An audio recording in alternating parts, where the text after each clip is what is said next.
If I would have known these things about being a nurse while I was in nursing school, nah, I still would have been a nurse.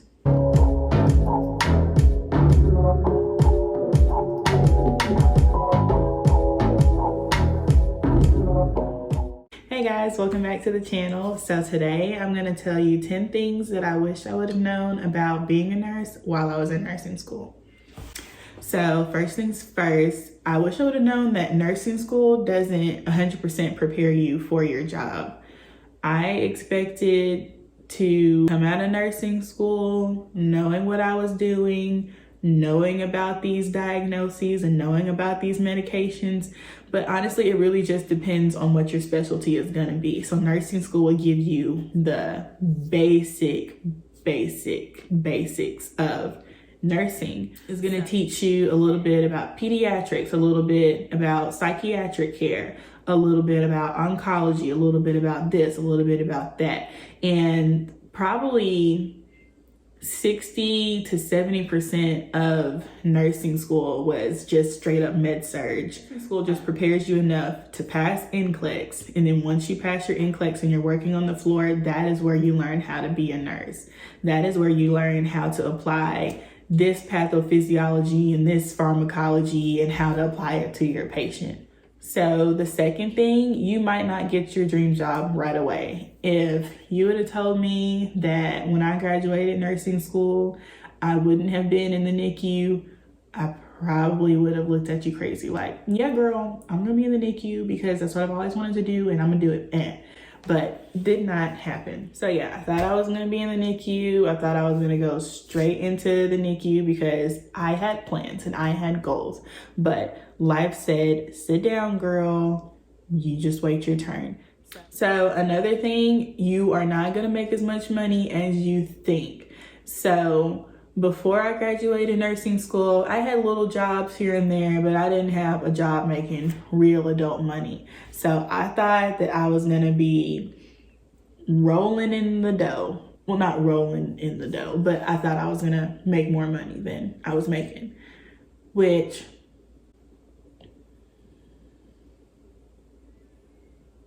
more money, more problems. No. So not to say that I wasn't making enough money, because I just thought that I was going to be making more money than I was making. So learning how to budget with those paychecks was make it or break it for me. Another thing that I absolutely did not expect to happen was being pulled from working your nursing job to doing other things.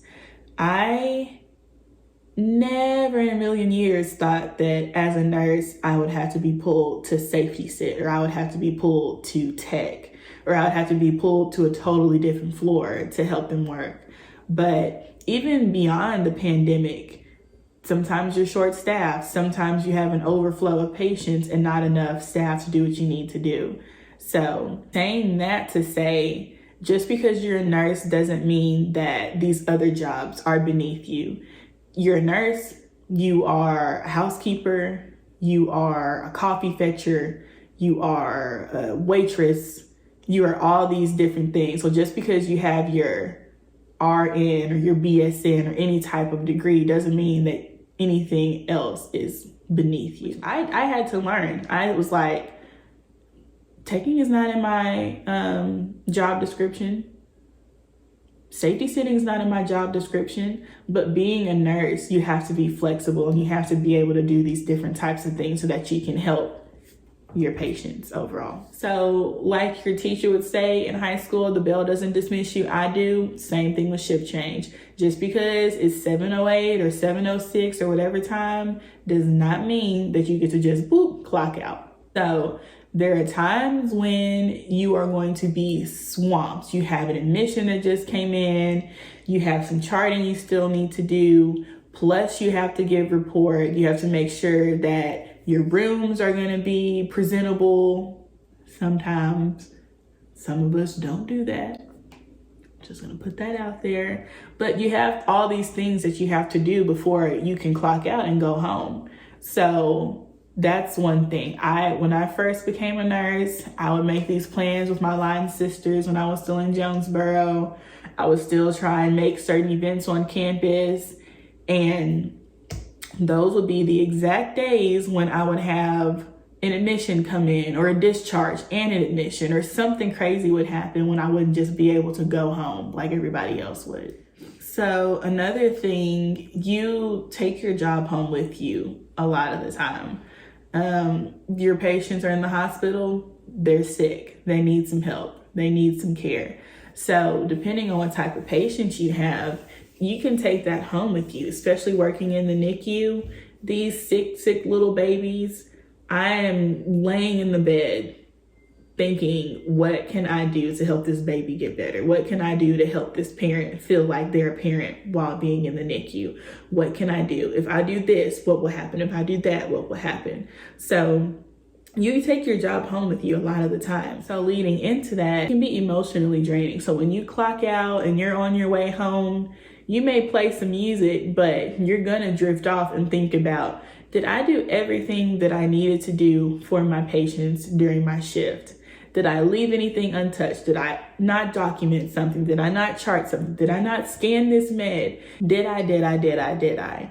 So that can weigh down on you, because you can't just leave your work at work and go home and enjoy home. You're always gonna just randomly, boom, did I do this? Did I do that? And now, especially while working in the pandemic, for all of those who are working on the front lines of the coronavirus, working in the ER, working in the COVID ICU, working in all these places, these people are drained, but they have to go back to work the next day because who else is going to do it? Another thing that I wish I would have known was that I'm not expected to know everything about everything. That was one of the things that gave me a lot of anxiety about being in nursing school. I thought that I was going to have to know every single little thing about a disease process, every single little thing about a medication, but it's not necessarily like that. There are always going to be resources. There's always going to be a pharmacist you can call up and ask them about a certain medication because you aren't quite sure what it is or how it will affect your patient, or if this drug is going to interact with this drug. So you have to know a basis about it. Don't get me wrong. But as far as going in depth about everything, you are not expected to know every single little thing. So another thing, this started literally my very first semester of nursing school when I didn't know jack about jack. Everybody's gonna come to you for some sort of medical advice. It doesn't matter what it is. They're gonna ask you first before they even make a doctor's appointment. They're gonna ask you. And even now, with me working in the NICU and not working around med-surg and all these other things, I'm still asked by my family members and my friends, what is this? What should I do? Have you heard about this? Have you heard about that? Okay, just making sure. So one of the last things was having a social life or lack thereof. I thought that since I was working only 3 days a week, I was going to have more chances to hang out with my friends and more opportunities to go do whatever I want to do. And it is not like that. So number one, working night shift. You are literally on the opposite schedule of almost everybody else that you know. You are working while they're sleeping, and you're sleeping while they're working. So you have to kind of find your balance between socialization, sleeping, and working. And that is all I have for this video. Thank y'all so much for watching, for tuning in, for hanging out with me, for listening to me ramble about everything that I want to ramble about. You guys make sure you like, comment, subscribe, hit the notification bell so you know when I'm posting videos. And I'll see you guys in my next video. Bye.